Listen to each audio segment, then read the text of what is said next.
Yes. So, start from here actually.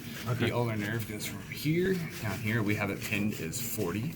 It's your ulnar nerve. 46 is your median, and that's here and leading down this way.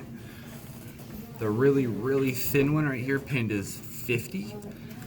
It's here. It goes, that's where that one is. That is your musculocutaneous. 43 is your radial. Yes, your radial. 42 is your axillary. If you can see it, yeah, it's real small. It's this one right here. Down here, we have pinned for 30. That's the large one here is your sciatic.